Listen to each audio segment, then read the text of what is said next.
Я приветствую вас, дорогие друзья, уважаемые гости и подписчики моего канала. Всем большое спасибо, что следите за новыми выпусками и анализируете все происходящее. Действительно, мы входим в определенную фазу турбулентности, нового этапа эскалации. Обсудим все это вместе с Евгением Мураевым. Он на связи. Евгений Владимирович, здравствуйте.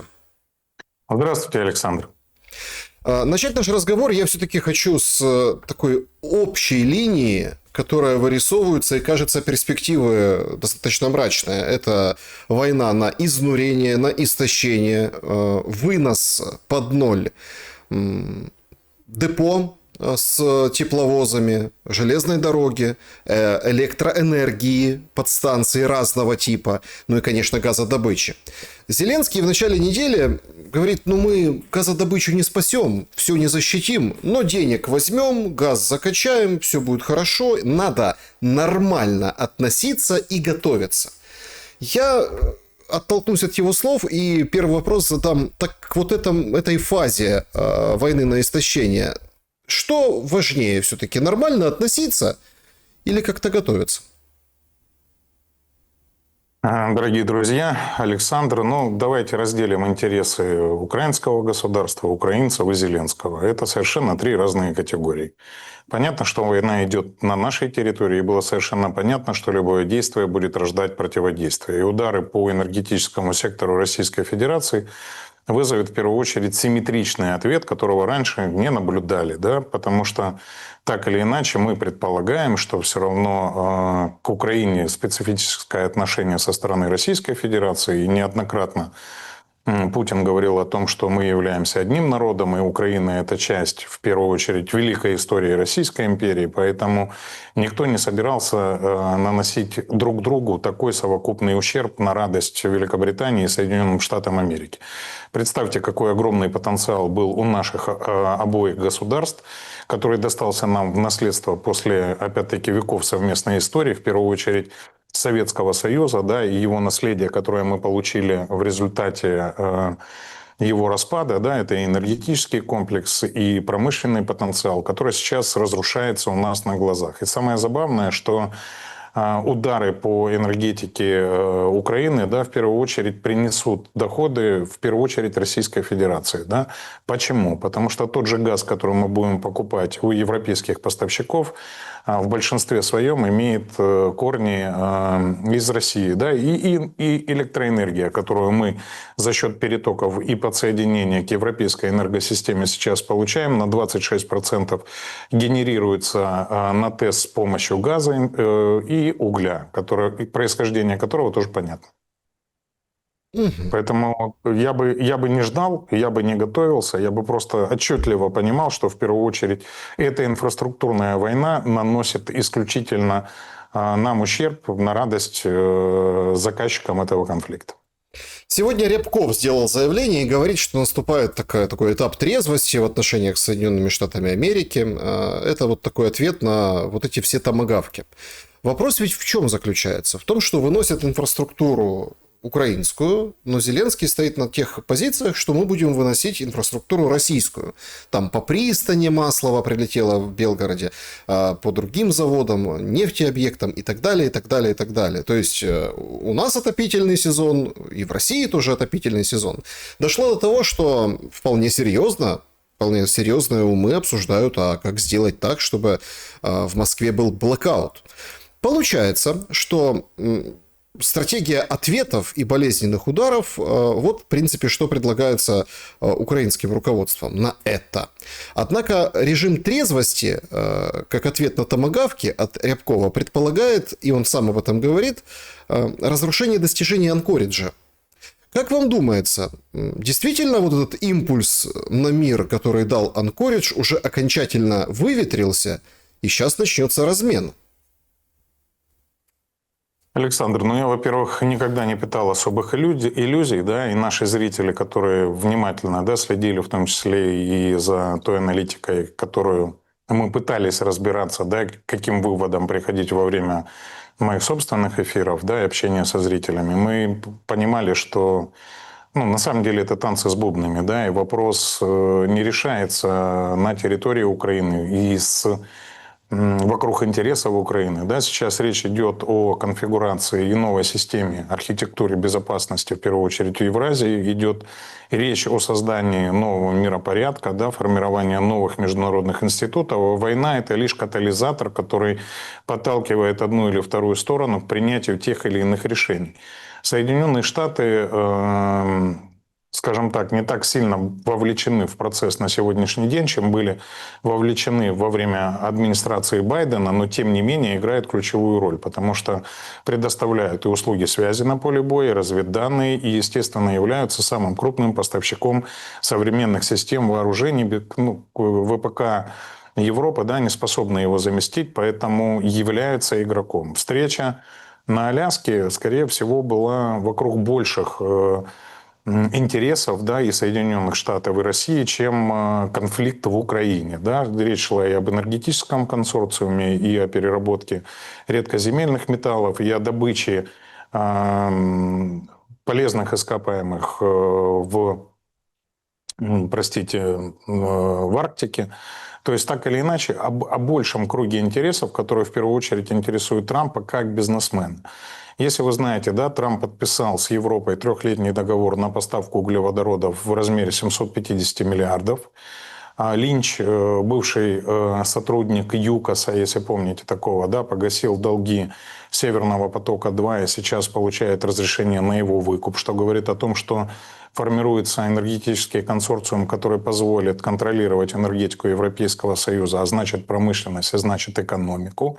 Поэтому я не считаю, что что-то выдохлось. Я считаю, что предпосылок для мира в этом году и так не существовало. Да? Был вопрос, где штатам выгоднее. Вернее, даже тоже, если мы говорим о штатах, надо понимать, что элиты в Соединенных Штатах неоднородные, да, где группе Трампа, в данном случае, да, маги выгоднее в сотрудничестве с Российской Федерацией или со своими привычными союзниками, которые на самом деле поддерживают идеи глобализма, и мы видим их реакцию. Я имею в виду и Макрона, и Мерца, и Британскую империю, да, на сегодняшний момент. Поэтому, друзья мои, я не считаю, что что-то выдохлось. Я считаю, что оно просто еще не созрело. Потому что для того, чтобы произошло новое переформатирование и структуры безопасности, архитектуры безопасности и нового мирового порядка, должно пройти время, должны быть выработаны правила, должны быть сформированы институты международные, которые эти правила будут поддерживаться, и должно произойти эволюция, да, в цепочках поставки многих товаров, которые сейчас происходят благодаря введенным ограничениям, санкциям и перераспределением рынков между ключевыми игроками, в том числе игроками Соединенных Штатов Америки, которые лоббируют те или иные процессы. Поэтому, друзья мои, как прежде говорю, да, что какие-то ключевые решения будут зреть к концу следующего года, а взаимное уничтожение, да, будет идти в минус как Российской Федерации, так и Украине. Поэтому здесь бы больше трезвости, но пока Зеленский выполняет чужую задачу, трезвостью пахнуть не будет. Трезвостью не пахнет, но очень интересная, кстати, ваша формулировка, что удары по энергетике Украины позволят России больше заработать, потому что это крюк, да, вокруг, собственно, поставок и энергоресурсов и всего остального. Однако тут возникает абсолютно военная логика. Если под снос электростанции, поезда и все остальное, да, инфраструктурное, то это, с одной стороны, означает, что Россия не собирается захватывать и присоединять эти территории, куда лупит и что отрезает от жизнеобеспечения. А с другой стороны, это такая претензия на выжженное поле. Почему, или куда выветрилась эта точечность ударов? Как вам кажется? Я имею в виду точность ударов не по гражданским, это отдельная тема, а вот именно по потенциалу энергетическому и промышленному и производным от него. Многим украинцам, конечно же, это не понравится. Да? Почему я часто применяю слово «конфликт»? Потому что у нас есть две коннотации. Да? Для украинцев это война, а для Российской Федерации это все-таки специальная военная операция. Почему? Потому что они проводят ее ограниченными силами и средствами. Мы же прекрасно понимаем, что у Российской Федерации есть гораздо больше возможностей ударить и по инфраструктуре Украины, да, и демонстрация Орешника и других видов поражения, которых у них достаточно, да, показала о том, что они могут больше, чем они делают. И мы в предыдущем вопросе с вами разобрались, почему. Потому что отношение к нам не как к врагам, да, которые являются потенциальные члены блока НАТО. Поэтому эскалацией сейчас на самом деле управляет Украина. И даже поездка Зеленского на саммит, да, сопровождалась чем? Ударами и по Москве, и по предприятиям переработки нефти в Российской Федерации. То есть, по сути, он сам задирает планку, что требует симметричного ответа. Да? И в соответствии были нанесены удары, ну, насколько я понимаю, полностью разрушен Кременчуг, Шебелинское, предприятие в Шебелинке, да, это Харьковская область, там была и добыча, и переработка, и по газодобыче, и по подземным хранилищам Украины. То есть ответы, вот еще раз повторяю, эскалация управляет Украина, да, и чем больше она задирает планку, тем больше симметричный ответ, тем больше ущерба наносится в первую очередь Украине. Чего, я думаю, в планах изначально не было. Поэтому я очень надеюсь, да, что хватит выдержки, хватит трезвости, в первую очередь у народа Украины, да, и хватит возможности надавить на украинскую власть, чтобы этот уровень эскалации не поднимался. Потому что мы прекрасно понимаем, что в случае его роста, да, у Российской Федерации, учитывая, что это ядерное государство, гораздо больше сил и возможностей ответить несоразмерно на те усилия, к которым сейчас прибегает Украина. Евгений Владимирович, опять-таки, вы настаиваете и продолжаете вести эту линию, что в Анкоридже что-то было большее, чем Украина. Но вместе с этим западная пресса нам дает понять, что 90% времени об Украине и говорили. Ну, верить, не верить этим публикациям дело такое, тем более, что западная пресса используется в том числе и украинской стороной, конкретно банковой, и группами разного влияния. Мы это сталкивались неоднократно. Однако здесь у меня вопрос, отталкиваясь от этого, абсолютно в понимании глобальных процессов на страницах западных изданий. Financial Times недельку назад публикует материал, или полторы, в общем, почему Украина выигрывает войну.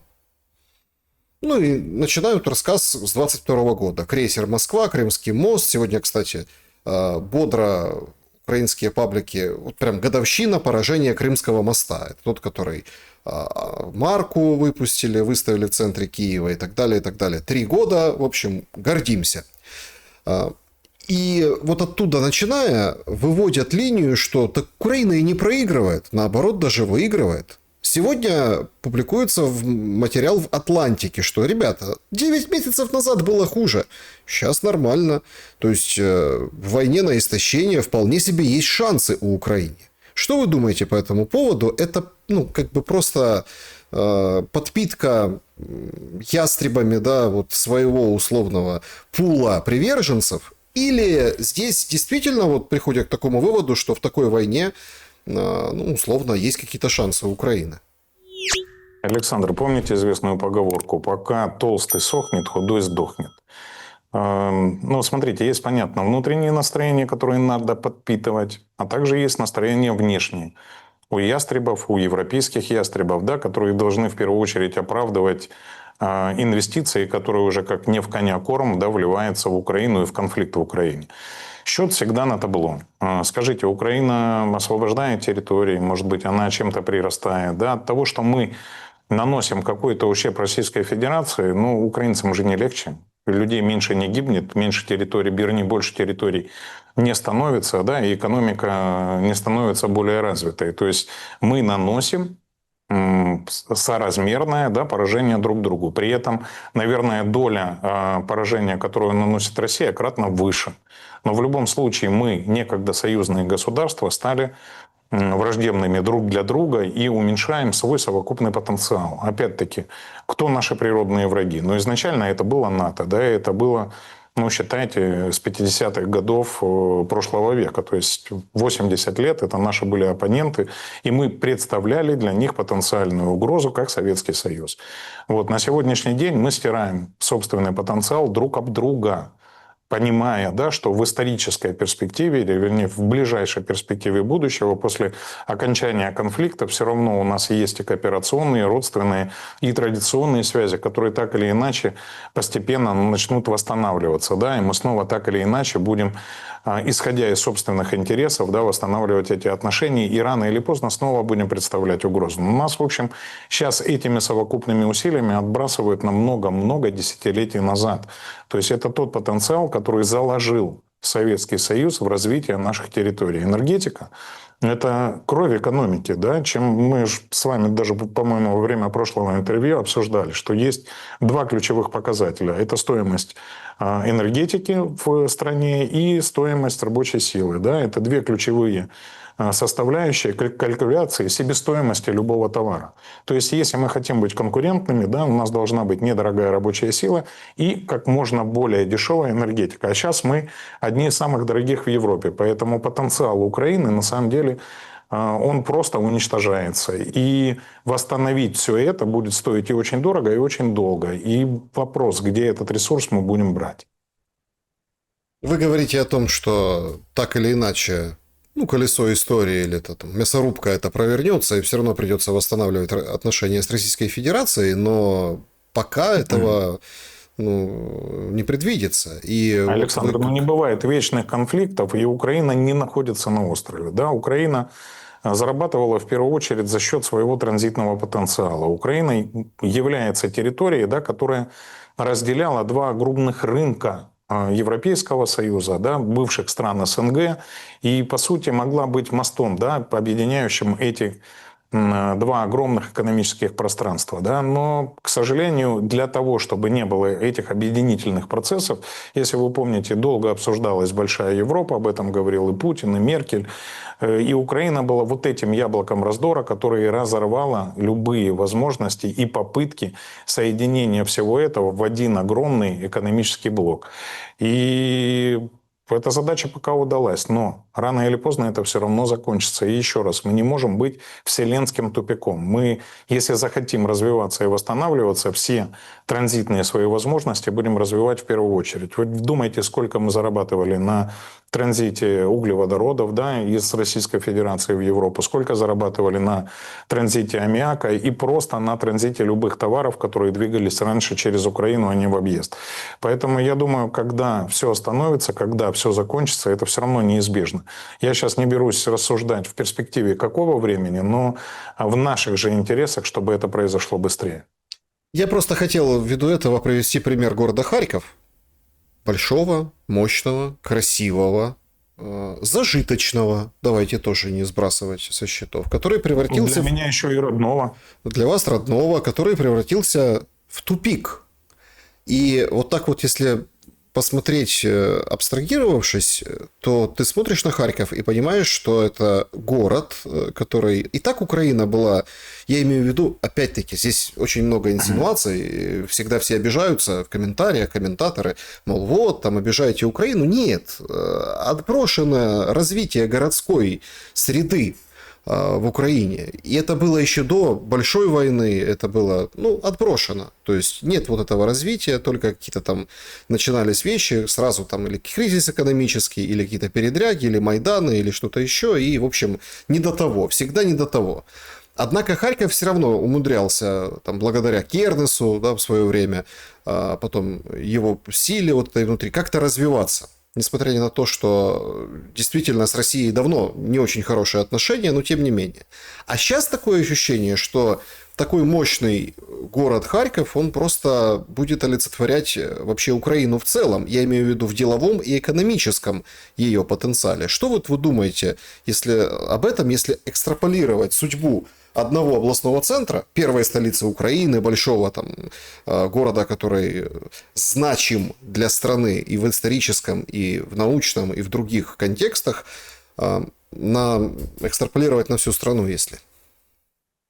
Александр, я, во-первых, оптимист. Я понимаю потенциал каждого региона. Юго-Восток, в первую очередь, это регионы-доноры, это регионы, которые генерили государственно образующие доходы, да, и за счет которых, в принципе, датировались многие регионы Западной Украины, которые не являлись, кроме Львовской области, самостоятельными. То бишь Юго-Восток зарабатывал деньги, это в первую очередь Донецкая, Луганская, Харьковская, Днепропетровская, Запорожская область, Херсон, Одесса, Николаев. Это все города-доноры и регионы-доноры, да, области-доноры. Они перечисляли в центральный бюджет, области, которые не зарабатывали на свое содержание, получали из консолидированного государственного бюджета дотации, выравнивания, так называемые. Поэтому у Харькова потенциал как был большой научно-технический, так и остается. Единственная трагедия сейчас – это и разрушение инфраструктуры, это и поражение, да, предприятий, которые обеспечивали промышленный потенциал, и бегство кадров.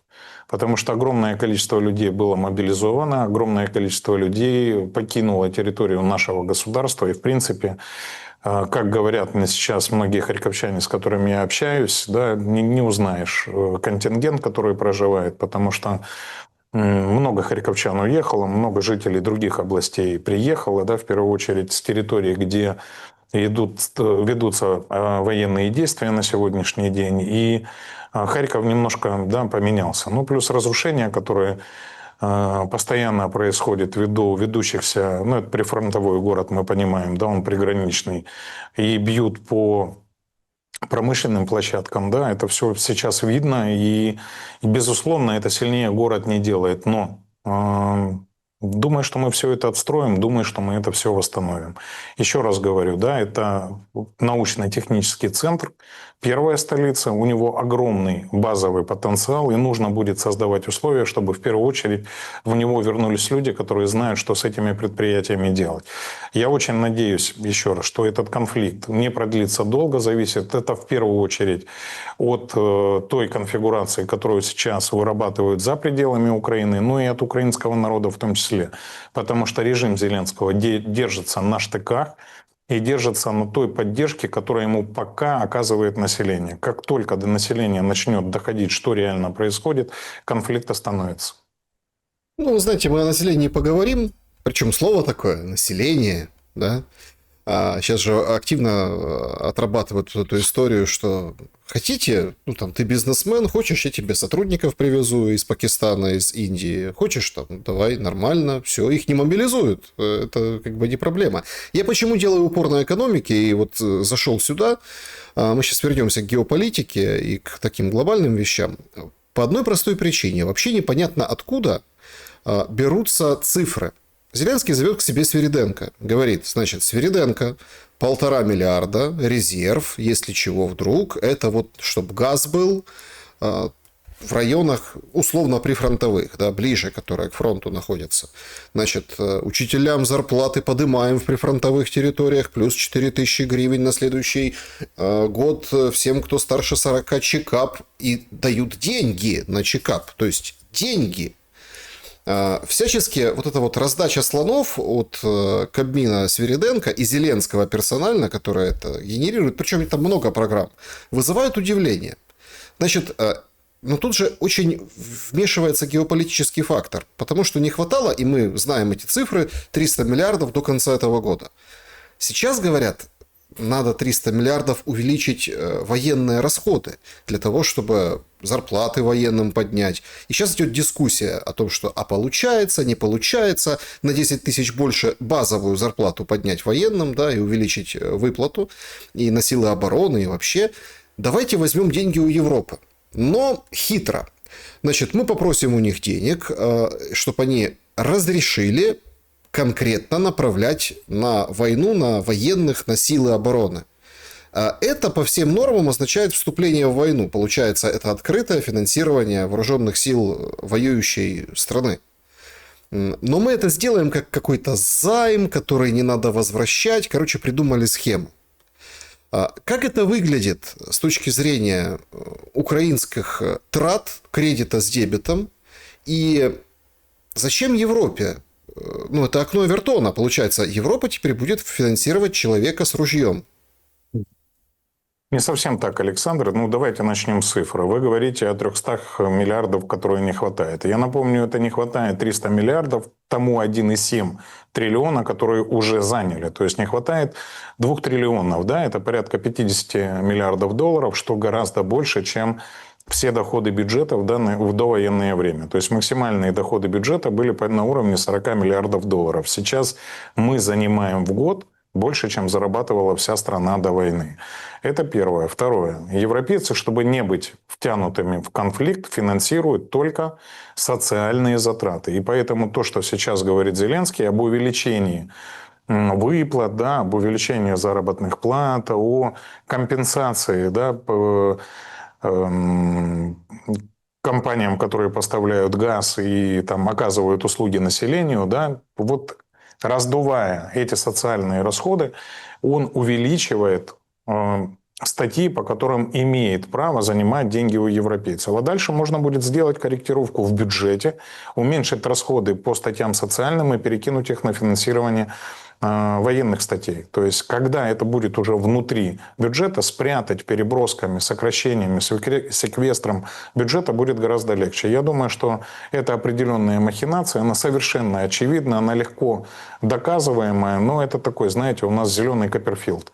То есть он таким нехитрым образом в сговоре с европейцами пытается профинансировать дополнительные военные расходы, прикрываясь населением. Ну, то есть Европа не втянется в эту историю. Я имею в виду... Европа уже втянулась в эту историю. Европа отыгрывается. Более того, европейские лидеры, европейская элита неплохо зарабатывает на этой войне.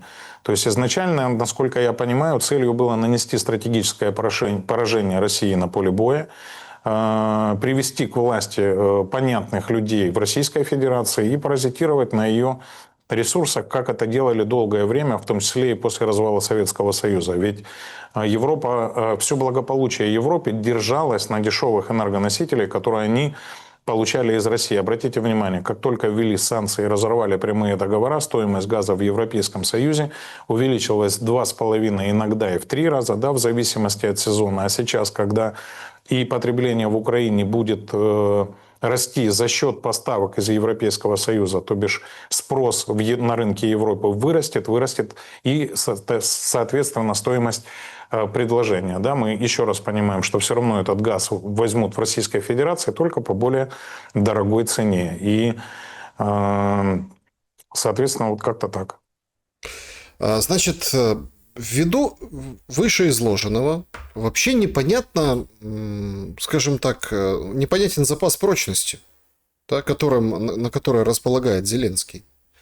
У нас нет запаса прочности. Все происходит в ручном режиме.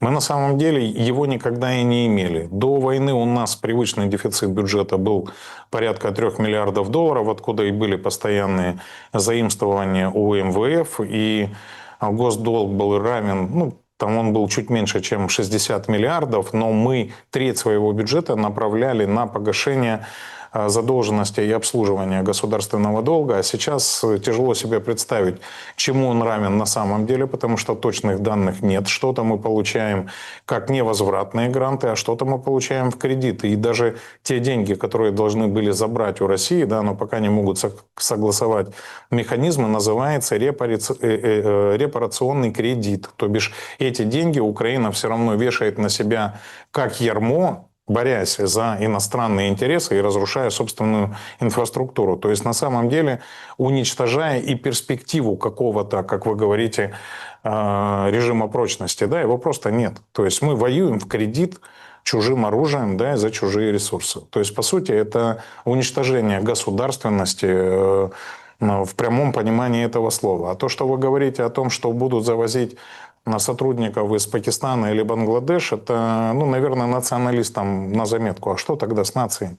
если вместо украинцев, да, на их предприятиях будут работать представители других национальностей, да, которые, к сожалению, ничего, кроме того, что привезут сюда свои семьи, дать Украине не смогут. Почему? Я часто говорил о Китае. Потому что Китай, помимо рабочих рук, может дать инвестиции и технологии.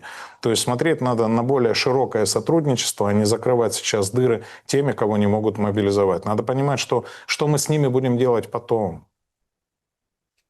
О деньгах.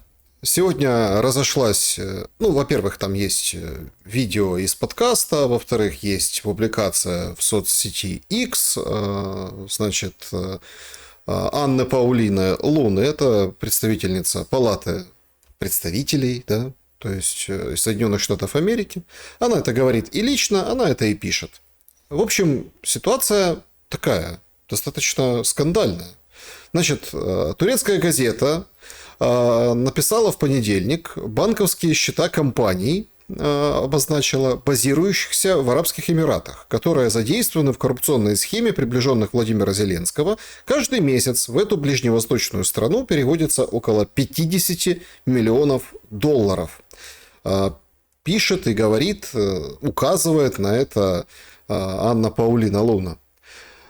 Это громко достаточно звучит, но мне интересен более глубокий смысл этих ежемесячных отчислений в какие-то компании в Арабских Эмиратах. Представим, что это правда, это, как у нас говорят, не ИПСО, да, то это означает очень страшные вещи. Это означает, что Зеленский при всей вот этой вот сумасбродности, ручном режиме, вере в то, что он фартовый, он себе не просто соломку селит, а себе, своему окружению, и в любой момент он готов к эвакуации. А тогда это абсолютно другой отпечаток откладывает на политику, которую он проводит. Что скажете по этому поводу? Александр, мы с вами прекрасно понимаем, кто танцует нашего президента, да, это Великобритания, и мы помним, после какого момента это произошло, поэтому, скорее всего, гарантией безопасности будет выступать именно это государство, и нет никакой целесообразности перечислять ему деньги в Объединенные Арабские Эмираты с точки зрения золотого парашюта. Кроме того, я хочу вам напомнить, что у Соединенных Штатов есть экстерриториальный принцип применения права, если преступление совершается в долларах США. То есть, если эти транзакции в Объединенные Арабские Эмираты происходят в долларах США, совершенно никакого труда не заключает для Штатов проверить, по каким договорам, в чью пользу идут эти деньги. Но пока это используется исключительно как публичный шантаж. На мой взгляд, скорее всего, эти деньги, в первую очередь, это такая завуалированная форма оплаты лоббистов или попросту взятка для, в первую очередь, Соединенных Штатов Америки. Скорее всего, представителя республиканской партии, да, конгрессвумена, о которой вы говорите, по голове за эту истину не погладят. Я думаю, что это деньги, которые Зеленский ежемесячно тратит на лоббистов, на то, чтобы продвигали интересы не Украины, а Зеленского, чтобы уровень милитаризации рос, и чтобы он мог с успехом выполнять ту задачу, которая ему продиктована из Великобритании, которая и обеспечит ему и режим безопасности для его близких и для его капиталов. Да, интересно будет понаблюдать за судьбой этих заявлений, потому что, знаете... Александр, если вы видели, там разные данные, да, одни пишут, что в Объединенные Арабские Эмираты, другие пишут, что в Банке Саудовской Аравии. Я напомню, что Саудовская Аравия через Лив Гольф, да, является основным спонсором клубов, которые принадлежат Трампу. Также они же инвестировали $2 миллиарда в благотворительный фонд Кушнера, да, который является зятем Трампа. То есть как намазывать масло на булочку Трампа, саудиты знают очень хорошо, и арабский мир тоже. Поэтому я думаю, что это таким нехитрым образом Зеленский решает свои проблемы. И отношения, заметьте, начали значительно выравниваться между администрацией Трампа и Зеленским. Вернемся к отношениям с российской стороной. Значит, Тут очень интересен этот момент. На фоне разговоров о томагавках есть проблема у Соединенных Штатов Америки, у Трампа вообще как у политика, да, который как бы заявил свою претензию на миротворчество, но собирает силы, отвергает переговоры с Мадуро в Венесуэле.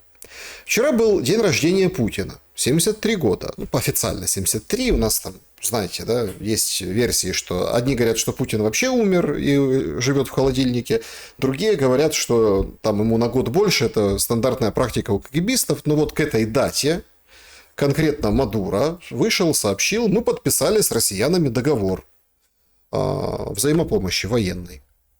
Очень интересно получается, потому что тут вроде как томагавки, а тут Америка ничего не отвечает, кроме короткого комментария Трампа о том, что звучит неплохо, продление еще на год ТСНВ, вот этого договора, который истекает его срок. А с другой стороны, видим маленькую победоносную войну, которую готовят для Трампа, Нобелевского будущего лауреата, и Мадуро, который, собственно, привлекает российскую сторону. Очень интересный клубок геополитический, как развяжется. Ой, вы, конечно, очень много процессов объединили в один вопрос, но давайте начнем сначала. Давайте начнем с томагавков. Дорогие друзья, да, я вижу много прогнозов, всякой аналитики, да, дадут, не дадут, разбираются, да, какие системы, если у нас средства доставки, откуда их запускать. Но все забывают самое главное. Томагавк – это носитель ядерных боеголовок. И пока такое оружие Украине не поставлялось. То есть в случае, если оно будет поставлено, и в случае запуска этих ракет, да, по территории Российской Федерации, каждый раз будет возникать вопрос, а что же они несут? И если кто-то скажет, да ну ядерные боеголовки не дадут никогда, ну когда-то говорили, что и гильзу от патрона не дадут, а начали давать и хаймарсы, и поставлять танки, и другие типы вооружений. Поэтому поставка такой системы вооружения в Украину будет означать совершенно новый виток эскалации, в который будут в первую очередь вовлечены Соединенные Штаты, о чем аккуратно говорит и Владимир Путин, и Рябков, и прочие другие представители Российской Федерации. И в первую очередь не забывайте, еще раз повторяю, это носитель ядерных боеголовок. То есть всегда существует риск того, что если дали носители, дадут и их. Поэтому ответ может быть несоразмерный, о чем сейчас все потихонечку и говорят. Касательно Венесуэлы. Венесуэла, да, добывает порядка 1% от всего запаса нефти, не запаса нефти, а от всего объема добываемой нефти в год. Но важно, что порядка 75% она поставляет в Китай. Остальную часть в большей мере, да, в Соединенные Штаты Америки. Трамп сейчас ведет очень сложную внутреннюю политику. Если вы видите, да, он пытается ввести войска, да, на территорию различных штатов. Причем он вводит национальную гвардию условно из красных штатов, да, в синие. Да, то есть такой наблюдается пролог гражданской войны. И если кто-то думает, что это в Соединенных Штатах невозможно, то он, наверное, очень сильно ошибается и не сильно понимает, что там происходит. Более того, да, в ДХС увеличен значительно, в управлении внутренней безопасности значительно увеличен бюджет финансирования. Да, на сегодняшний день он составляет порядка 173 миллиардов долларов, а это больше, чем Россия тратит на свои вооруженные силы.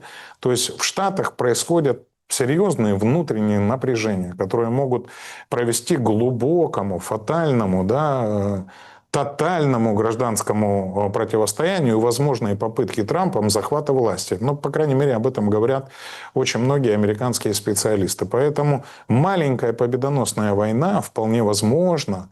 Вы же знаете, да, в традиции Соединенных Штатов для него кажется выходом. Поэтому повышение ставок по всему миру и на Ближнем Востоке, да, и в отношениях с Российской Федерацией у себя в подбрюшье вполне в интересах Трампа, чтобы отвлечь внимание от внутренней катастрофы, которая на сегодняшний момент уже выглядит как неизбежная.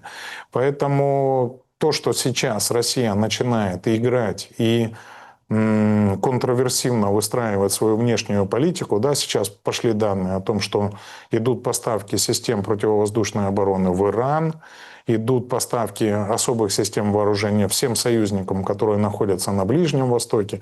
Вот теперь и, возможно, в Венесуэле. Я думаю, что это симметричный ответ и, в первую очередь, способ не допустить повышения ставок, да, и увеличить эскалацию на территории Украины. Я очень в это верю, потому что, в первую очередь, это выгодно нам, украинцам. Ну, тут как тоже гром среди ясного неба, еще один пазл в эту картину. Куба. Вполне себе кубинцы, причем еще в большем количестве, чем корейцы во время курских боев, да, могут прибыть и воевать на стороне России. То есть тут тоже такой специфический момент. А Куба это еще история. Это как подбрюшье Соединенных Штатов Америки. Это правда. Знаете, Александр, я часто там говорю с друзьями из Украины, они говорят, ну вот, у России заканчиваются деньги, у России заканчиваются люди, у России заканчивается система вооружения, ну, как будто их Арестович всех укусил. Я каждый раз спрашиваю, друзья, почему, ну, если вы хотите, да, правильно прогнозировать ситуацию, чтобы не совершить личные ошибки, которые могут привести к личной катастрофе, надо трезво оценивать ситуацию, которая происходит. А почему вы решили, что Россия отдана? Вы видели парад в Китае, в Пекине. Вы видели, сколько представителей приехало на саммит ШОС. Вы понимаете, что стратегическими партнерами России на сегодня является весь глобальный юг. И неужели вы думаете, что кассовые разрывы, да, или какие-то проблемы в экономике Россия не сможет компенсировать за счет внешних заимствований? Вас абсолютно не удивляет, что в Украину каждый год вливают сотни миллиардов ее союзники в лице стран НАТО. Да? Кто вам сказал, что союзники России не помогут финансово или войсками? Французский легион вас не смущает, да, представители других стран, которые воюют на территории ВСУ, не смущают, а вы почему-то исключаете, что контингенты из стран-союзников Российской Федерации вдруг не появятся на территории Украины. Друзья мои, еще раз, в наших интересах эту войну закончить. Потенциал, который воюет против Украины, гораздо больше, чем тот потенциал, который ей сейчас помогает. И если Россия, являясь сверхдержавой, старается решить этот конфликт самостоятельно, чтобы показать миру свое величие и влияние, давайте откровенно будем говорить, да, это борьба за новый миропорядок. И от того, как закончится конфликт в Украине, будет определено в том числе и место России. Либо как частью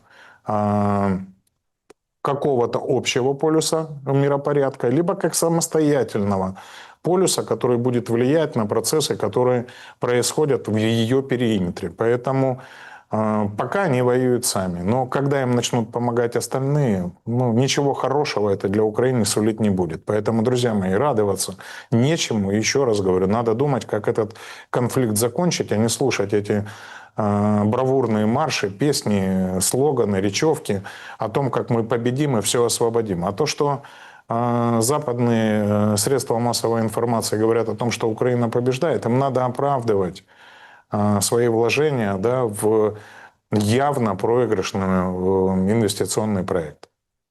А давайте подумаем, как заканчивать войну, конфликт.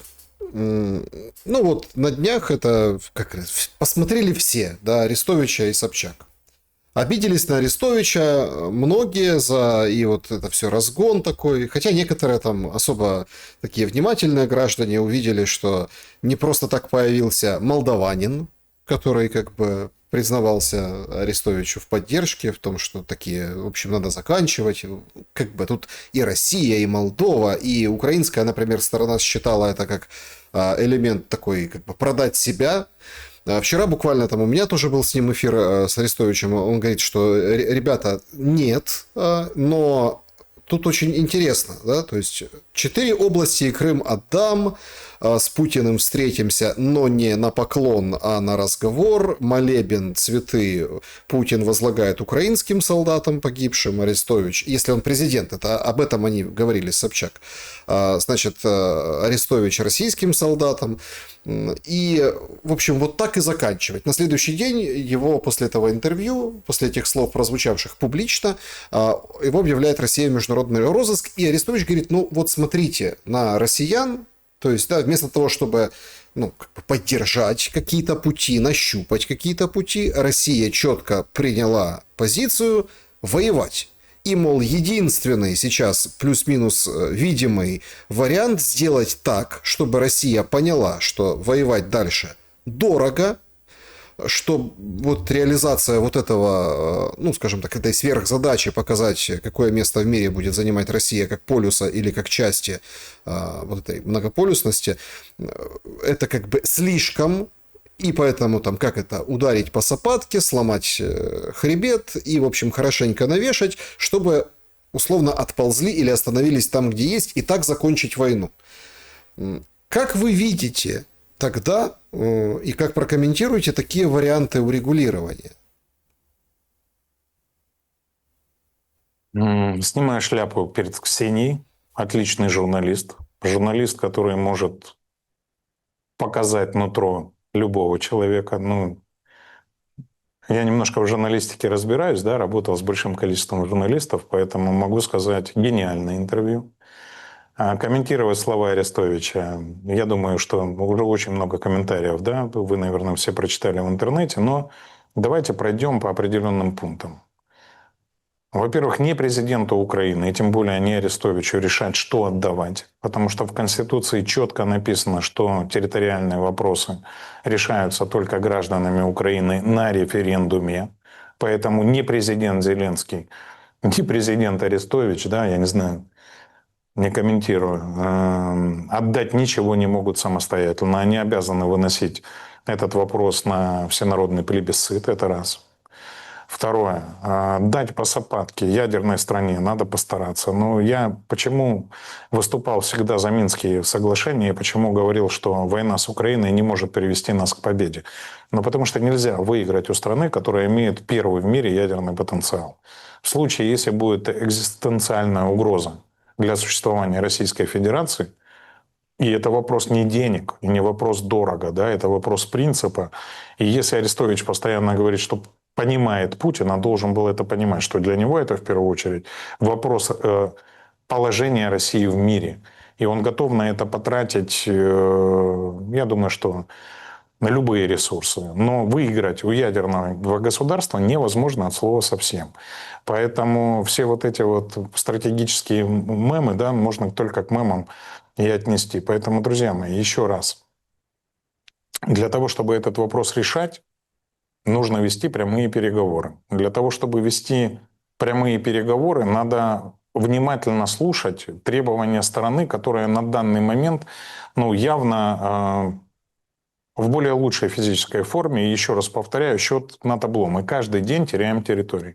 Каждый день гибнут бойцы с одной и со второй стороны. Но мы теряем и несем гораздо большие убытки, и нам наносят гораздо больший ущерб, чем мы в состоянии нанести при всей помощи коллективного Запада. Я думаю, что за 3,5 года это должно было стать очевидно.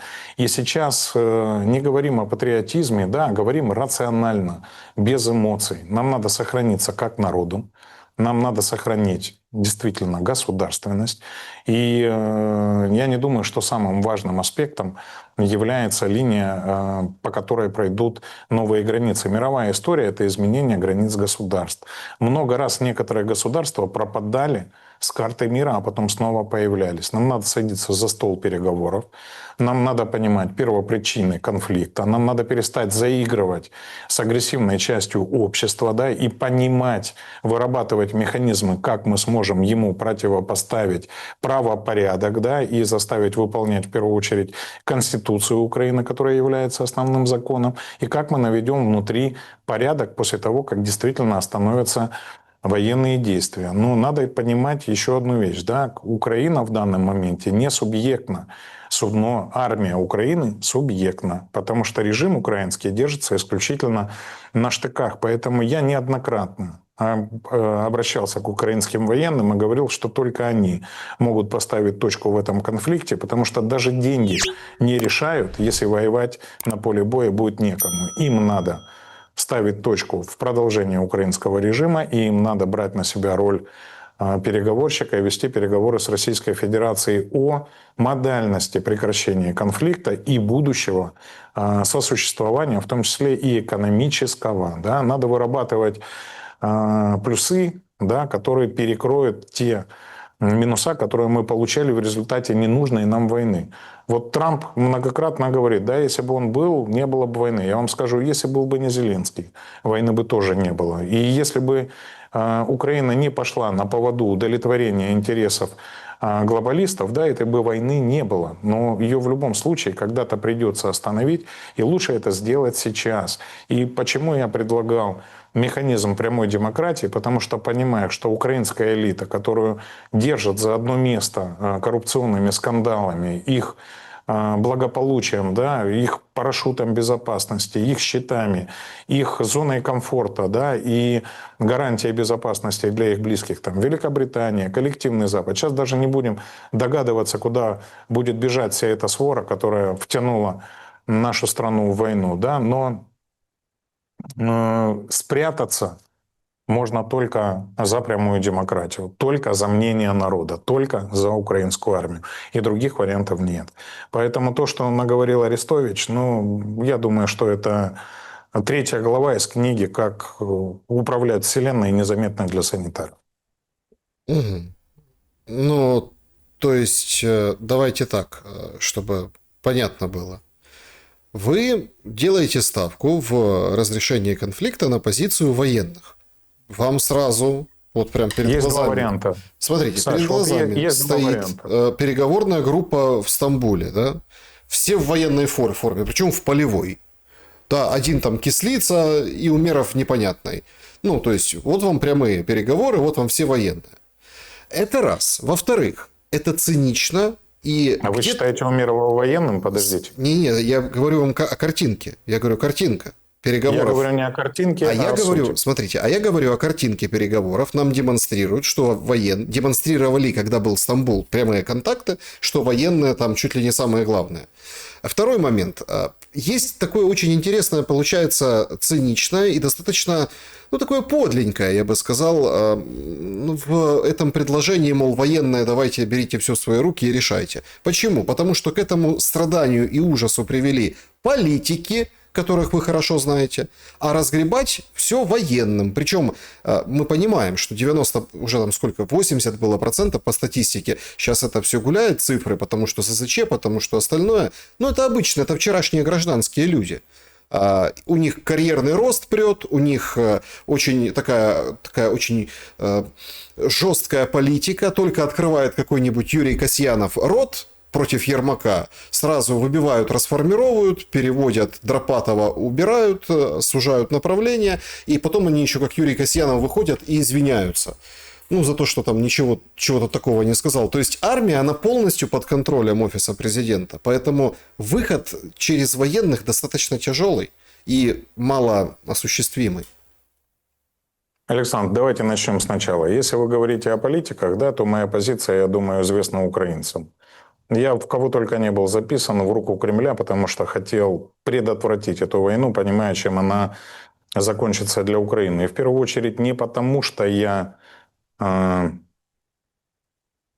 Давайте скажем, в первую очередь, потому что я экономист. В первую очередь, потому что я неплохой аналитик. В первую очередь, потому что я понимаю, что такое разница в потенциалах. То есть было совершенно очевидно, чем это закончится. Лозунг «мы самостоятельно решим», «мы независимые», «мы там крутые» – это лозунг. А правда, она в цифрах. И если вы садитесь и это сравниваете, да, численность населения, вооруженных сил, военного потенциала, стоимости систем вооружения, да, самостоятельности в принятии решений, да, кое у Украины не было, ты прекрасно понимаешь, к чему все это приведет. Поэтому я, как политик, потратил 10 лет своего времени, да, и ресурсов на то, чтобы этого не допустить. В результате был обвинен во всех грехах, да, адских, но меня не сильно радует, что я оказался прав. Дальше я прекрасно понимал, что Украина держится на финансовой помощи, да, и системе управления, которую обеспечивает Запад, но в первую очередь она держится на украинских жизнях, да, на героизме украинского народа, который ценой собственной жизни, да, защищает территорию, да, противодействует в военном плане войскам Российской Федерации. И что украинский режим и режим Зеленского держится на героизме простых украинцев. Поэтому я обращался к ним и говорил: ребят, От вас зависит, сможет ли дальше Зеленский конвертировать ваши жизни в деньги.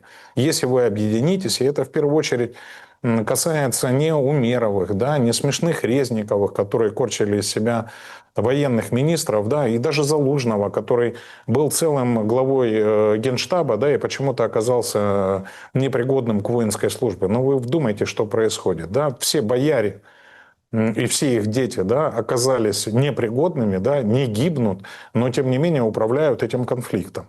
А гибнут простые украинцы. Поэтому я обращался к ним и теми, кто им управляет непосредственно на линии соприкосновения. Именно эти люди могут развернуться и понять, кто их настоящий враг. И уже дальше с позиции, да, украинского народа, потому что они давали присягу именно гражданам Украины, украинскому народу, а не Зеленскому, вести переговоры с Российской Федерацией. А что от нас просила Российская Федерация? Нам постоянно, даже вы начинали, да, наше интервью с момента иностранных СМИ, которые говорят о победе, да, и они в победу приписывают то, что украинская государственность не рухнула.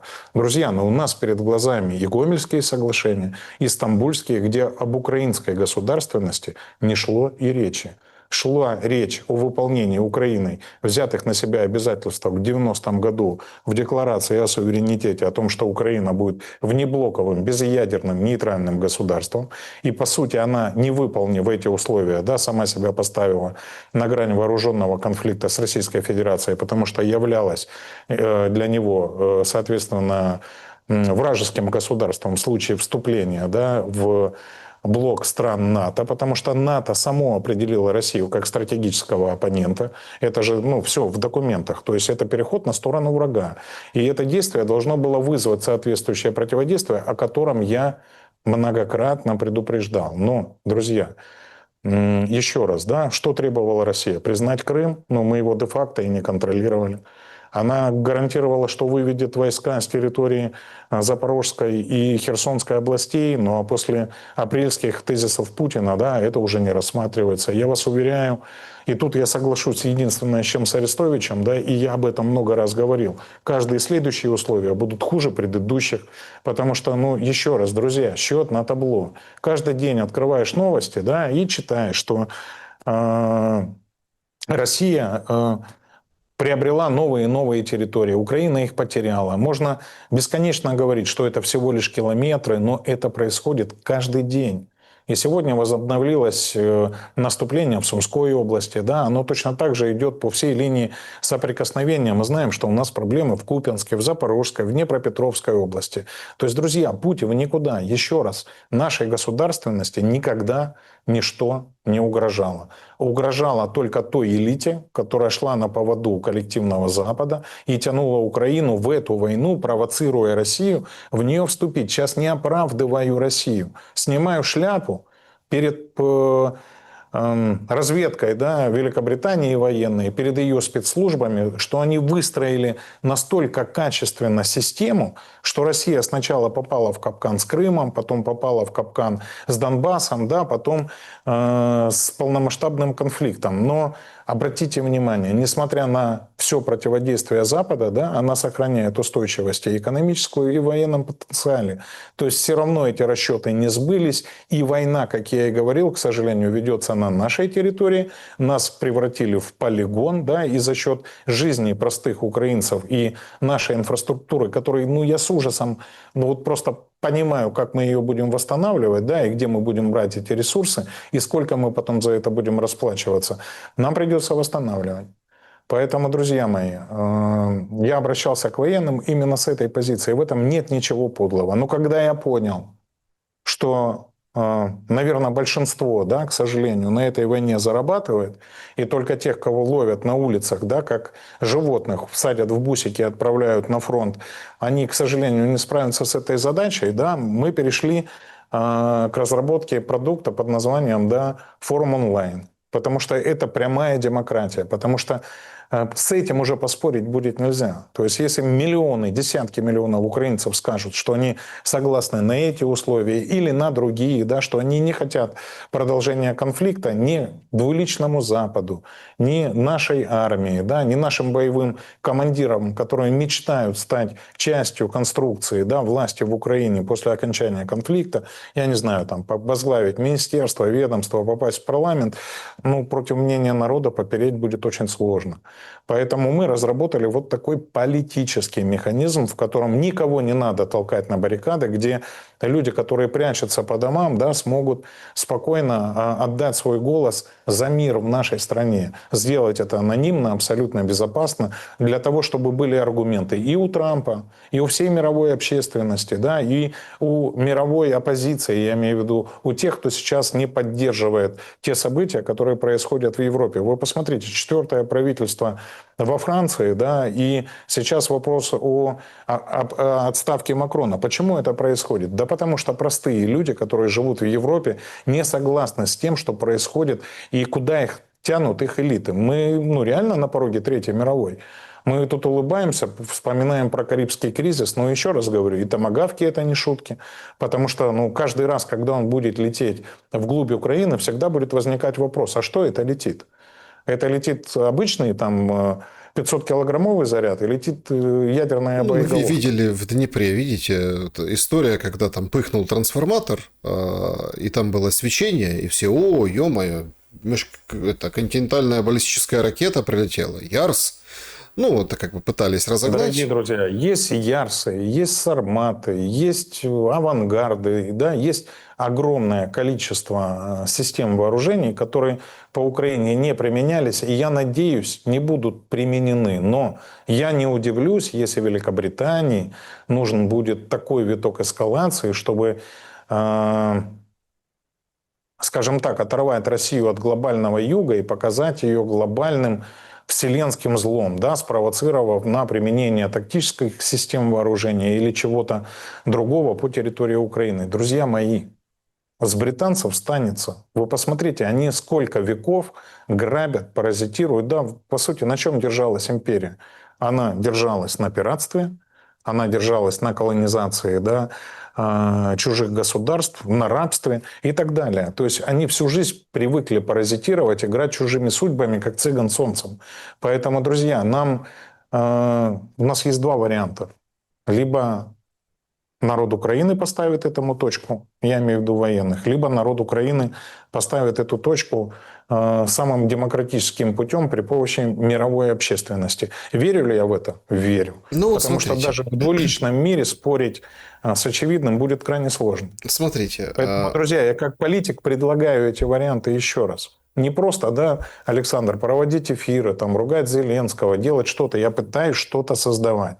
Я пытаюсь вас всех привлечь, чтобы получить этот максимальный результат. Я тоже хочу домой, как и все вы. Вы наверняка хотите, чтобы вернулись ваши родственники. Первое. Вы наверняка устали сидеть во всех этих подвалах и прятаться от ТЦК.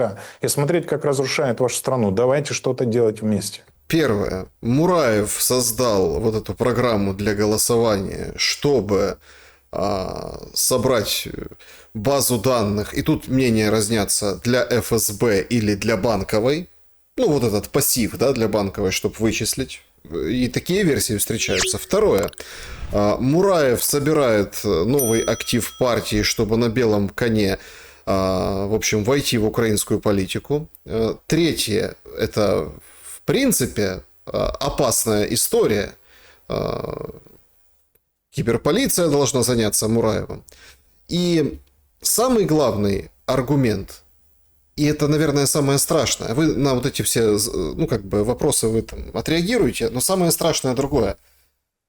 Это вопрос, который я слышу, или как ответ, реакцию, которую я слышу и вижу, ну, по украинцам, которые на территории Украины находятся, которые там даже за рубежом, это вот, ну и что? Вот это вот, на это иногда не находишь ответа. Ну, то есть, смотрите, то есть, вот там на платформе у Мураева проголосовали, или там чего-то инициатива какая-то, или там, ну, в общем, да, ну, а дальше, ну и что?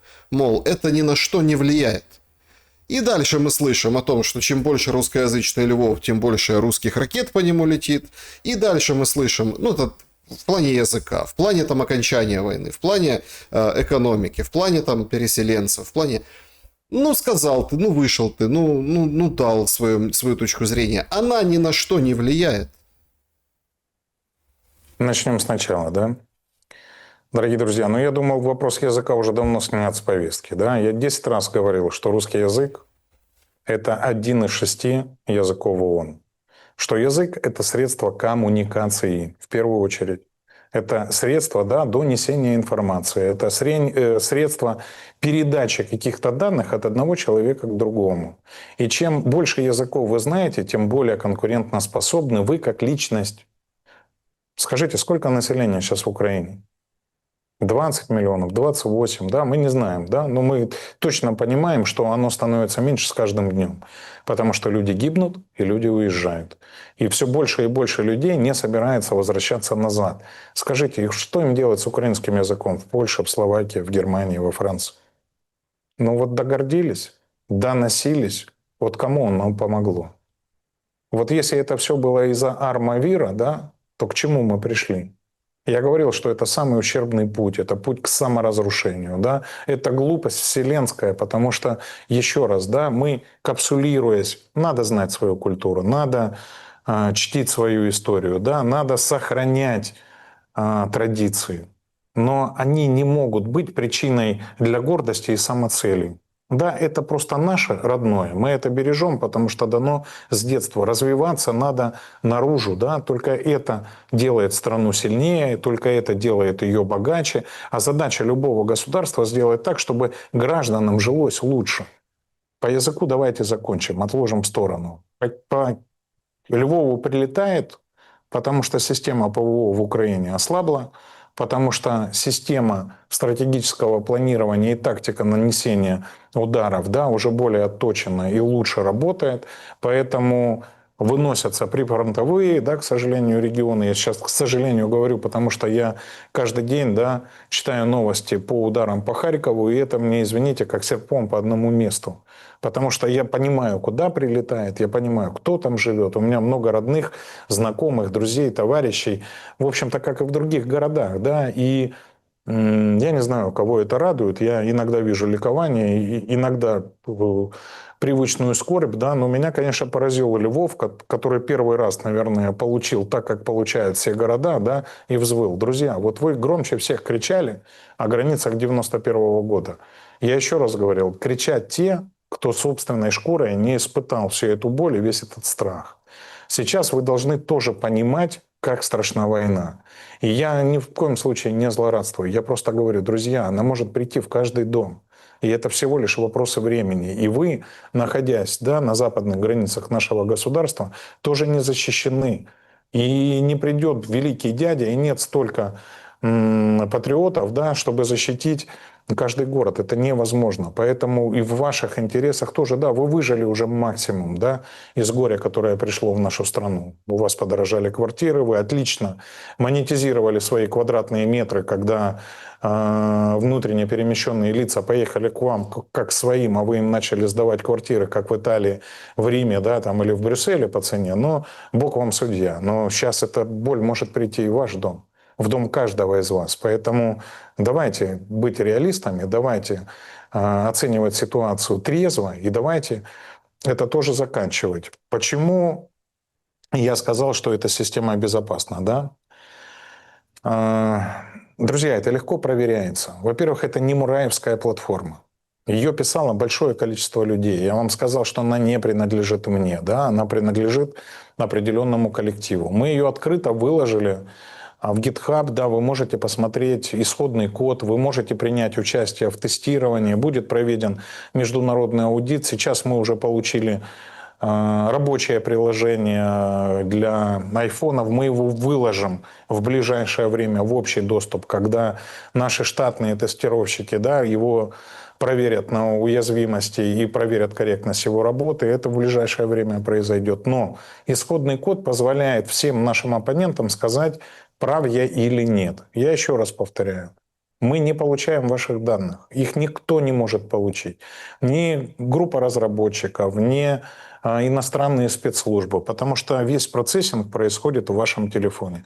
Мы получаем криптованный код, да, который означает результат вашего голосования и ряд маркеров о том, что вы имели право проголосовать, вы достигли 18-летнего возраста, вы гражданин Украины, и то, что вы проголосовали один раз. Ни фотографий, никаких личных данных система в блокчейн не передает, только маркеры. Это все есть в white paper, это все просто описано, это легко проверить. Я готов к любой конструктивной критики, к диалогу. И еще раз говорю, если кто-то скажет, что есть какие-то уязвимости, друзья, давайте менять их меньше. Вопрос в принципе. Почему я говорил, что это сработает? Друзья, мы же живем в демократическом мире. Нам Соединенные Штаты продают это как высшую ценность, ради которой они ведут войны. За эту же демократию сражается и Европа. Друзья, а что такое демократия? Это власть народа. Давайте эту власть заберем себе.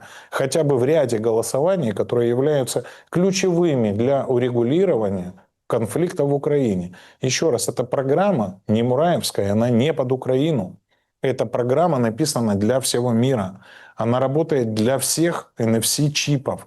Еще раз повторяю, у нас будет впереди огромное количество вызовов. В ближайшее десятилетие мы будем переходить на новый мировой уклад. Произойдет новая техническая революция.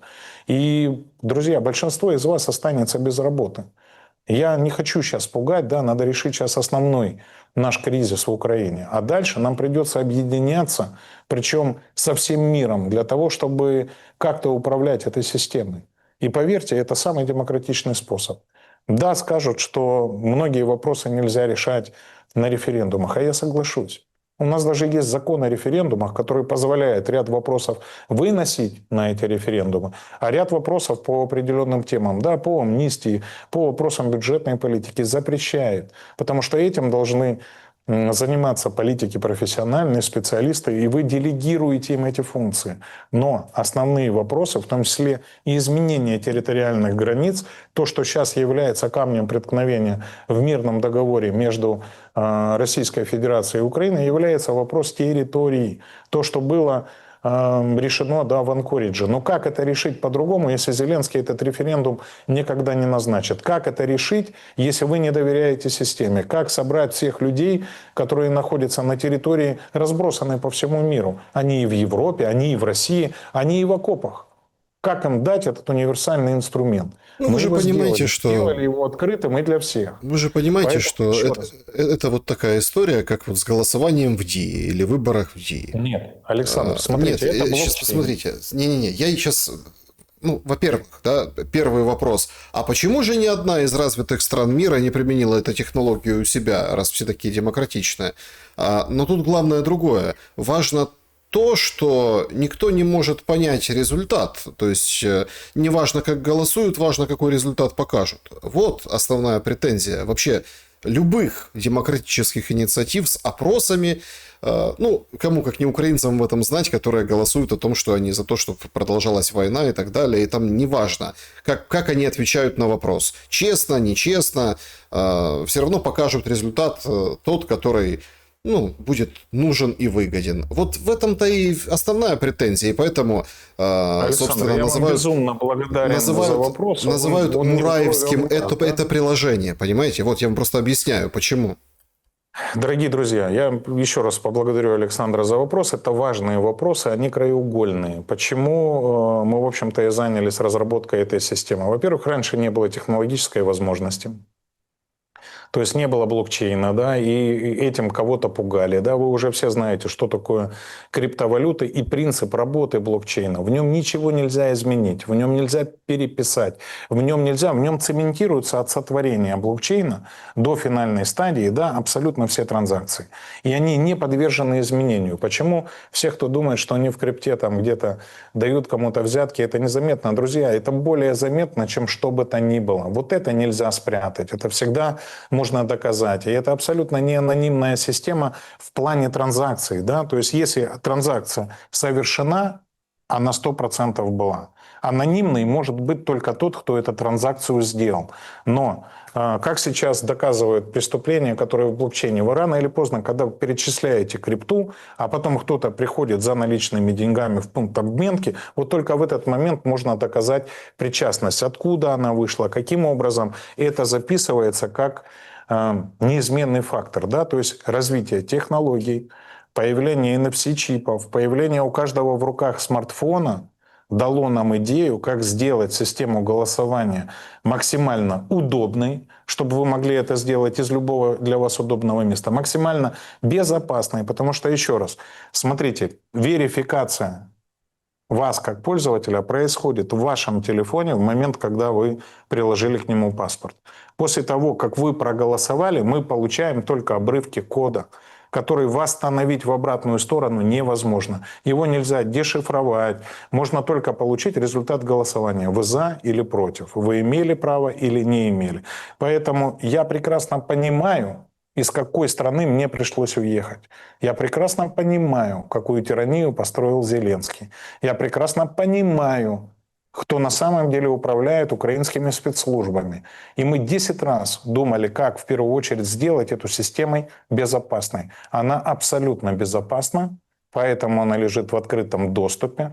Поэтому если кто-то хочет доказать, он просто берет специалистов и говорит: ребят, вот этот код что-то не так делает. И тогда я теряю свою репутацию, да, и вы меня размазываете просто как несостоявшегося человека, который вас обманул. Но это не так. Кроме эмоций, кроме брызгания слюнями, на которые мы сейчас не обращаем внимания, да, никто ничего другого сказать не может. Кроме того, есть международный аудит смарт-контрактов. Смарт-контракт – это то, что условно программный код, да, который потом невозможно будет изменить. Он будет использоваться как процедура и не только нами. Теперь, Александр, второй вопрос. Почему Результаты, да. это не реализовано ни в одной стране? Друзья, а скажите, кому из элит нужно реально отдать вам власть в руки? Кому? Кто определял, кто победит на выборах в Украине? Вы? Или те, кто владел медиа, кто выделял безумные бюджеты, скупал бигборды по всей стране, да? Давал эфиры? Ответьте на свой вопрос. Всегда элиты, капитал, те, кто владеют медиа, определяли за вас вашу судьбу. Вас заставляли делать выбор из заранее уже одобренных кандидатов. Другие не могли получить доступ к СМИ.